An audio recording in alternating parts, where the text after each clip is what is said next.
Hello guys, and welcome to another Red Life Studio episode.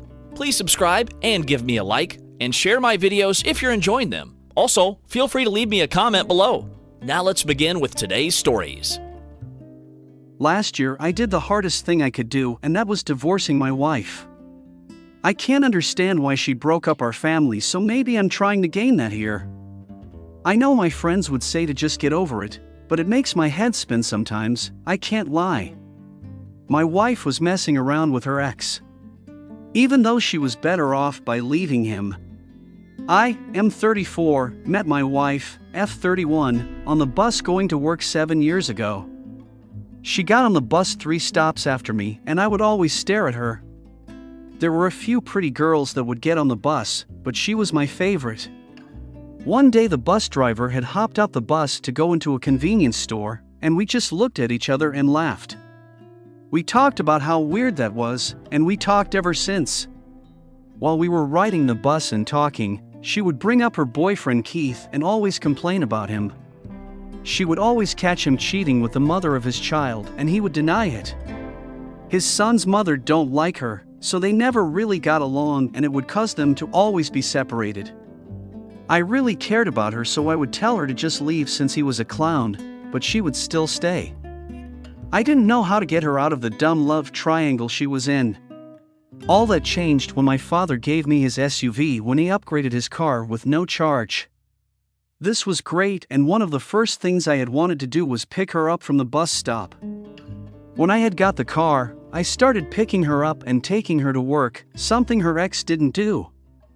Even though she got to work earlier, she was happy. Then I started taking her to other places just to hang out. We had so much in common, especially since she had family that lived in Guayanilla where I grew up. After a while I decided to shoot my shot and told her how I felt and that she should leave her boyfriend. She tried to give me a bunch of excuses, but failed to give me a good reason to stay with him. A few days later, she called me and told me she wanted to hang out for the weekend.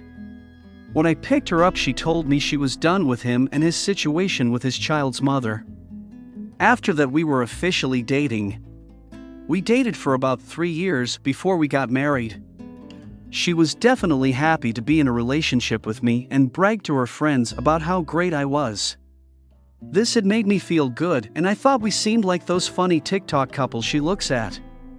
She started talking about marriage, and I proposed soon after that. We were so in bliss after I proposed we actually got pregnant before getting married. After getting married, we had 2 daughters and a nice home to live in. There was very little for me to complain about at the time. We were the typical family running around after our daughters, who were 5 and 3 years old, and going to work. I always treated her right, and I tried to balance being a good father and husband. She would do the same, although it was a challenge because our daughters were definitely a handful. One day my cousin Anthony canceled on me because his mom was getting out of the hospital. Since he was picking her up, I decided to take my wife's car to finally get her check engine light taken care of. After walking out of the shop, I opened her glove compartment up to put the paperwork inside for later. When I opened it up, a bunch of crap fell out and I had to pick it up. While I was cleaning it up, I found a pretty recent picture of her with her ex-boyfriend Keith. The picture surprised me because it was a picture of him locked up somewhere. In the picture with him was my wife and his sister Nadine. This surprised me because I never heard about her visiting him while he was locked up. I didn't even know he was locked up. He got a little heavier, his dreads were longer, and he was wearing glasses he didn't need, but it was definitely him. After cleaning up the mess, I drove home with a bunch of crap on my mind. I couldn't understand why she was going to meet him while he was locked up, and why I wasn't told about this. It gave me a sinking suspicion about this, especially since it was so hard to get her to leave the love triangle situation she was in. When I got home, my wife was watching TV and went straight for the computer. I did a deep dive and I found out more about the situation. Apparently, I knew I wasn't going to find anything on her social media, so I checked his sister Nadine's page. I found out he's been out for 3 years thanks to the pics. Looking further through Nadine's friends, There were pictures of my wife with Keith and Nadine at a couple places and parties. Seeing this got me emotional, and I had to ask her about it and see what she has to say. I started up a conversation with my wife and I casually asked has she heard from Keith. She looked at me confused and had told me she hadn't heard from him. I couldn't believe she just lied to me in my face, and I knew I couldn't trust her anymore. When that happened, I started thinking about all the things I should have noticed that was going on. She was gone more often, she stayed up later on the phone, and she avoided romantic gestures towards me. After she lied, I started snooping for some answers. To catch her slipping, I took on more responsibility with the kids so that she might use her free time to make a mistake around me. After a few days, she slipped up and told him I was going to be taking my kids to see my parents. After hanging with my kids and my parents, I called the old lady who lived next door and asked did she see somebody come over my house. She said she did a while ago, and it was the same car it usually was. This surprised me because even our neighbor knew Keith was coming over. Even though I didn't know everything yet, I still was mad because deep down I knew what was up. When we got back, I asked her did she have any friends over, and she said no and she just took a nap. This was bullshit, so I was really ready to leave her.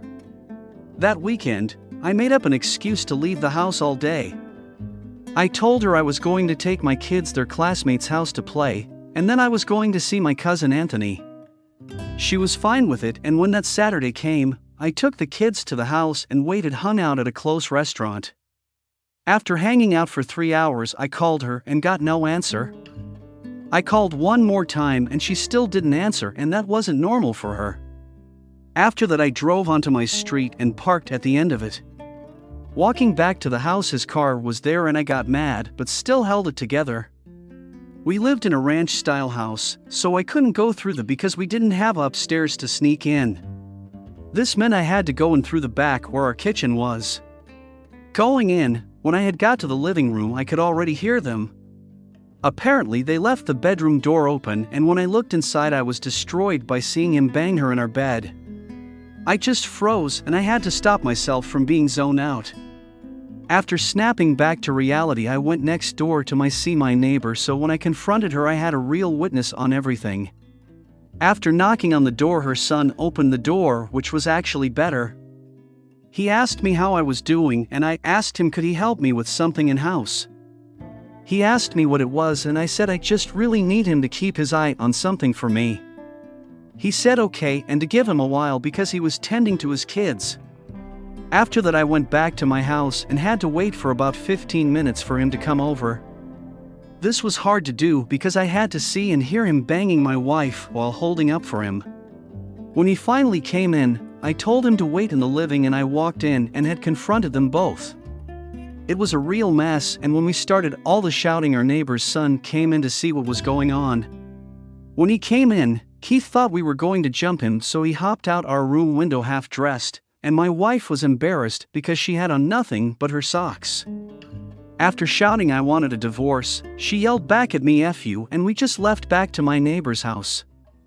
I thanked him for having my back and apologized that I didn't tell him what was going on. I told him I didn't think he would come over if I told him, and he laughed and said I was right. He said he only intended to bring his kids over to see their grandmother, not all this. When night came, I left to my cousin's house to be with him and his girlfriend. While driving there, my wife had called me to curse me out. I told her I did everything for her and she disrespected me in the worst way. She had claimed it was my fault and I tricked her into marrying me and having kids when she wanted to work it out with Keith. When she said that I had no feelings for her, I told her since she regretted having my kids, then she don't have to worry about them anymore. She tried to say that's not what she meant, but I hung up on her. She can say what she want about me, she can even say she regret marrying me, but I won't allow her to disrespect my kids.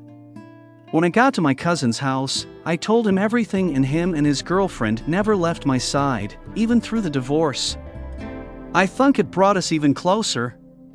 Through the divorce I ended up getting screwed over hard because not only did I have to pay alimony and child support, but she got the kids too.